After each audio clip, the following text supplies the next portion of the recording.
Hello and welcome to the Experiencing Love podcast. I'm your host, Philip Jocks, and I'm so glad that you're here. Today I'm feeling extra relaxed, honestly. I did some breath work before my meditation this morning, and it was literally called Increase Relaxation, and somehow I'm still surprised that I'm relaxed, or as relaxed as I am. I guess it's because as soon as I finished the breath work, I didn't feel relaxed, but when I did my meditation and then I did my priming, I've noticed this calm and this serene presence within me. So I'm feeling very good. I'm feeling very appreciative for these feelings, and it's helped me in showing up in my life in a better way, from a better place. To explain, I'm using this calm to look at different situations that have happened recently in a new light. I got into a disagreement with someone recently, and while we were passionately disagreeing, it got a little bit heated.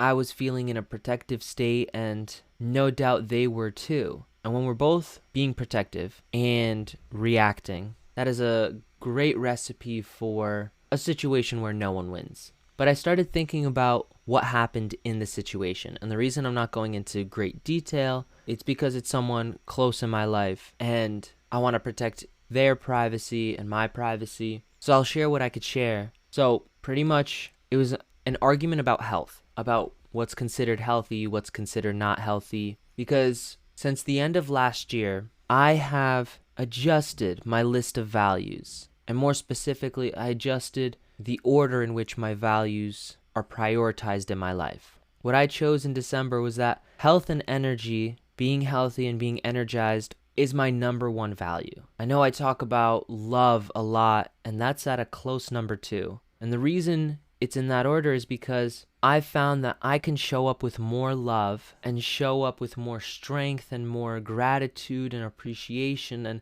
learning when I am at my best, when I'm feeling healthiest and when I'm feeling most energized. The more tired I am, or more depleted, more drained, more sore, whatever it is, the less likely I am to come from that more mature perspective in my experience. And so I value health at number 1. And in this disagreement, it also touched on discipline and strength and saying no, right? Saying no to that piece of candy, or saying no to the ice cream, and saying no to those things not because you don't want them, but because you do want them and you know that they go against your goals. It goes against ultimately what you're trying to create for yourself or those around you. And so those were my values that were at play, and the disagreement having to do with some type of ice cream and sweets and all this nonsense. I realized very quickly after the fact that the disagreement was not about ice cream and it was not about sweets, but it was actually about love. The underlying theme of the argument was about giving and receiving love, even though the word love was not said once throughout the disagreement. It wasn't said, but a lack of love was felt. So while we were going back and forth about the ice cream, it took me stepping away from the whole situation to realize that it was about a desire to feel loved. This person bought ice cream and wanted to present it as a gift, present it as, I wanted to do something nice for you. I wanted to give this to you. I wanted you guys to be happy kind of situation. And the way I looked at it from my perspective was the ice cream does not fit my value of health and energy. So I didn't accept it. I didn't accept it as a gift. I just saw it as, I don't need that. Thank you, no thank you. And it's my discipline to say no in those moments, because it's not that I don't love ice cream.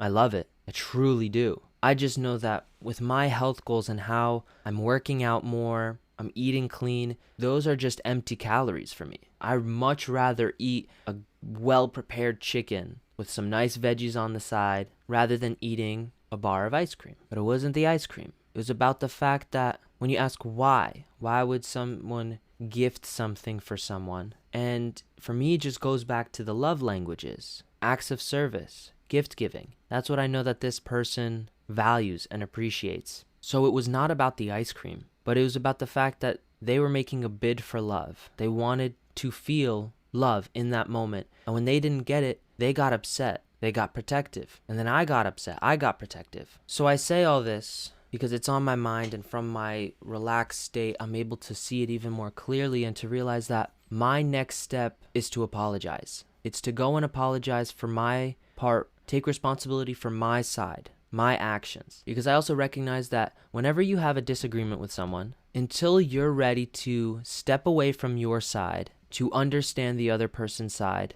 there will be no resolution. You might just bury it, but the problem is still there. To truly resolve a disagreement, you have to be willing to be curious about their perspective. And when you show them that you're willing to be curious about their perspective, you give them the opportunity to be curious about yours. They won't always take it, but you at least presented the offer, presented the chance. And at the end of the day, I don't want to fight with people. It's not my intention. My intention is to love. And so if my intention is to love, to feel love, to give love, is the more loving thing to do to stay quiet and let this blow over and let this become a problem again later? Or to address it, to apologize, to take responsibility, and to work as a team to come up with a better solution that works for everyone? One where this person gets the love that they need to feel, that they want to feel, that they deserve to feel, and we get to maintain our value of health and discipline, and we could all work together. That's what I see as compromise. Because what I also acknowledge and take responsibility for is this person only did this because they weren't getting the love elsewhere, meaning we weren't giving the love elsewhere. I don't know. I guess I say all this because chances are you're either in a disagreement now or you've had one recently with someone. Maybe you're in a situation where it's not a disagreement yet, but you feel tension starting to rise, starting to build up.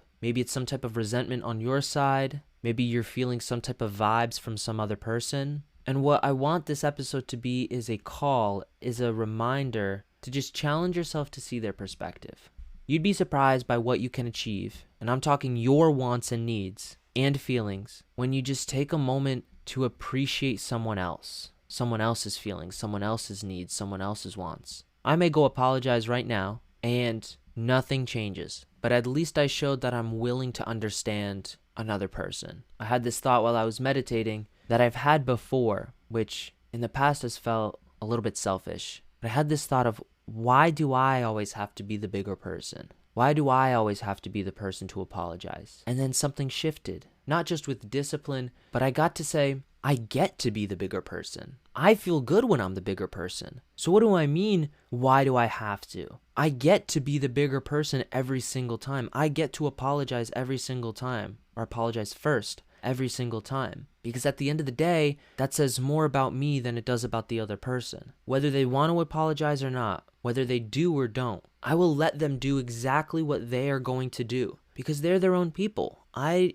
have no say over what they do or don't do, but I have complete say over what I do. And if I remove everybody else from the equation and just look at myself, I ask, who do I want to be? Who do I want to become? Well, material things don't make us happy. Achievement doesn't make us happy. Who we become does. It's in the progress that we feel true happiness. It's in the journey, it's in the adventure. It took me a long time to really understand that. You may always hear people say, trust the process. I never understood that, just hearing the words trust the process. But what resonates with me more is not just trust the process, but trust who you become. Trust who you will become. Believe who you'll become. Or even appreciate who you are becoming. When you notice how far you've come, especially if you look a year ago, 3 years ago, 5 years ago, that's where you'll get real pride. Because as long as you've spent that time learning and growing, you've become a bigger person, no matter what. Even if you're not at your goals yet, which I could almost guarantee that you're not, because we have a tendency to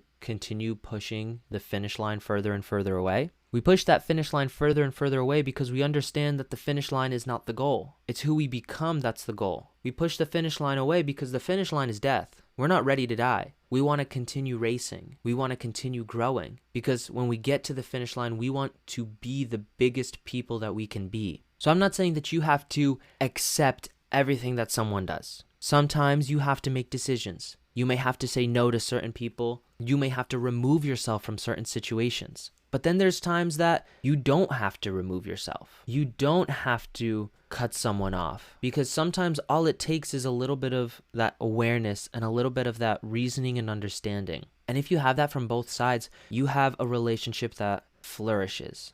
I'm going to cut this episode off here because I want to go have this conversation. I want to get in contact with this person, and I want to apologize from my side. That's what I'm able to do, and whatever comes of it, comes of it. Because at the end of the day, I know who I'm becoming. I hope you have a splendid rest of your day. We're going splendid today. Whatever splendid looks like to you. Remember to fill up with the love, and I look forward to seeing you in the next one. I love you.